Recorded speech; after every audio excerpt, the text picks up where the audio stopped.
2025 has just barely gotten started, and Amazon has already made some major changes to the influencer program. So in this video, we're going to jump into some of those changes as well as go over my January results. So let's jump right into it. What's up, and welcome back to the channel where we talk about all kinds of things with making and saving money. And it's time for another monthly review of the Amazon influencer program. And like I said in the intro, there has been some major changes to the program. So after we go over this past month's results, we are going to talk about some of those. So make sure you stick around because they are huge changes. Okay, we get it. And if you remember last month, we talked about, I had a rough last 6 months or so of the year. I wasn't making any videos, but still making, decent money off the program.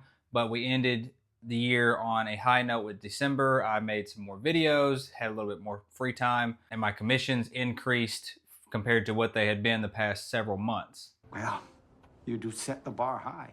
And in other news, my wife and I are now having a baby.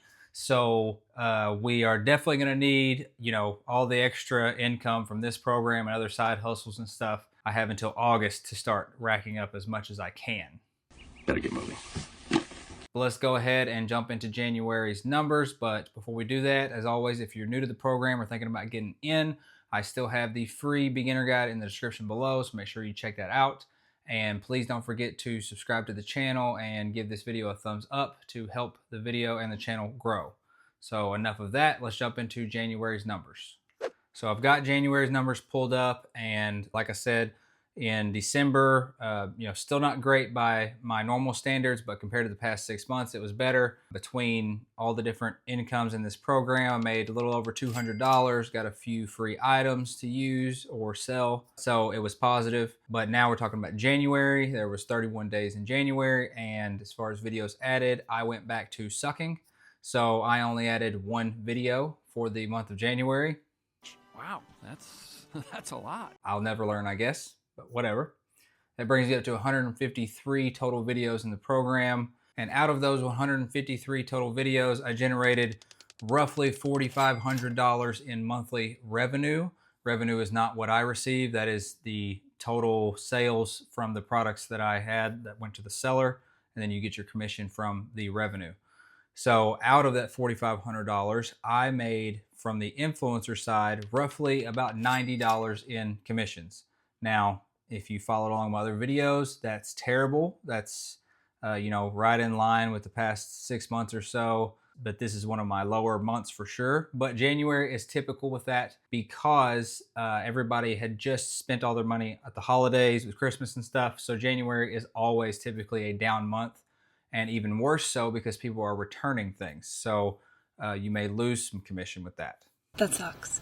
And if we break that down on a per day basis, that's just under $3 a day, $2.90. And then from the affiliate side, which as always, influencer side is the videos that are on Amazon making sales. The affiliate side is bringing people from other places like YouTube through a link to Amazon and they make a purchase. It's the affiliate side. And that was another decent month with that. And I made an extra $20 from the affiliate side. So no complaints there. So adding those two together, the year-to-date earnings was $110 total. And then we have the partnerships, which is one of my favorite things because you can get free products. And if your videos are good enough, you can get them to pay you to do the videos. And then you can keep the product, sell it, whatever, after you're done making the videos for it. So as far as the partnerships, I did get a $20 payment from a partner, and then also received one free item. All in all, adding it all together, it's around $130 for the month and a free item. Obviously way below my normal standards, but for someone that is not really paying any attention to this right now like I should be, $130 pays a phone bill or something else. Could be worse. But like I said, with the baby coming in August, I have got to get it in gear for sure. But that's my numbers for January. Now let's jump into one of the biggest changes that the Amazon Influencer Program has made for 2025. So as you know, Amazon has always had, your videos that show up on your storefront, and then, also they get placed onto product pages. and someone sees your video on the product page, makes a purchase, you get a commission. And they also had an Inspire tab. And what the Inspire tab was more of a social media style area of Amazon, and it had shorter vertical videos that still had products tagged. They could click on the products and make a purchase, and you get a commission from that. And typically the Inspire page was higher views than the product pages, but they were not as high converting. So like you didn't get as many sales from the Inspire page as you did the product page, but you did get more eyeballs on it. Well, one of the major changes that Amazon made for 2025 is they have gotten rid of Inspire completely. What? Clearly they did it because they study everything. They have their analytics, and it probably wasn't doing anything for them as far as being profitable, so they decided to get rid of it. And that is actually a much bigger deal than it sounds. And it wouldn't be as big of a deal if more people would be watching my videos. They would have been able to, avoid this. I just don't want you to miss out. Amazon started pushing their creators 6-9 months ago, whatever, to start making short vertical videos under 30 seconds. And there was incentives to do so and all this other stuff. That was Inspire style videos. They're just the short clips, like a TikTok style, where people are swiping through. And a lot of people in the groups and stuff that I'm in, they saw that and they thought that Amazon was telling them that, all of their videos need to be like that because that's what we're really going to push, on the product pages and all that stuff. And that's not correct. The reason why Amazon wanted a lot of creators to do those type of videos is, for one, they go on the Inspire page, but more so, those are the type of videos that Amazon runs ads with.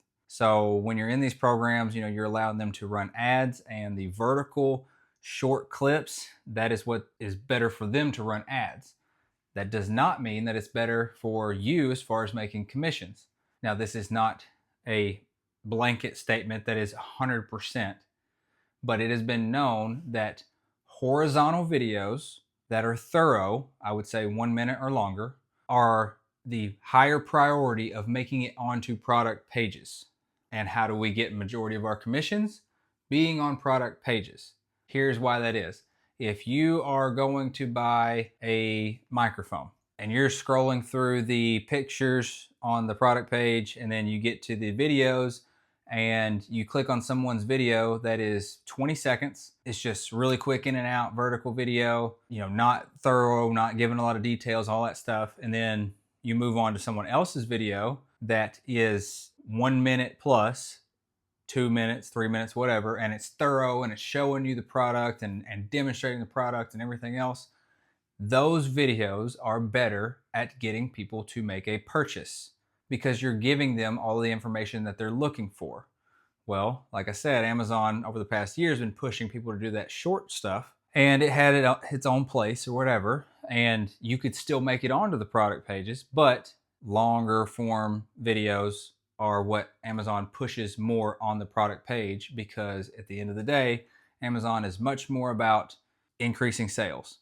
So your 15-second short clip is not going to help them make as many sales as a 1 minute or 2 minute video on that same product that's answering all of the consumer's questions. That's true. So if you've been following along with my channel, I had always been telling people that when you have a product, do one horizontal video that is more thorough, and then do a vertical video of that same product that is short and quick so you can get on the Inspire page. So that way you're covering all of your bases. But all of that rambling is to say that now the Inspire page does not exist whatsoever.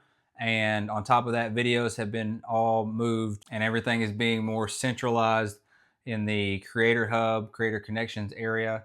They're trying to just streamline it and make everything in one spot. So that was just a quick overview of January's results and a little update on Amazon Influencer Program news. As always, if you're just getting into this or you're thinking about getting in, there's a free beginner guide in the description below. And if you're getting good value out of these videos, please don't forget to give the channel a thumbs up and subscribe to the channel to help it grow. Thank you so much for watching, and I'll see y'all next time.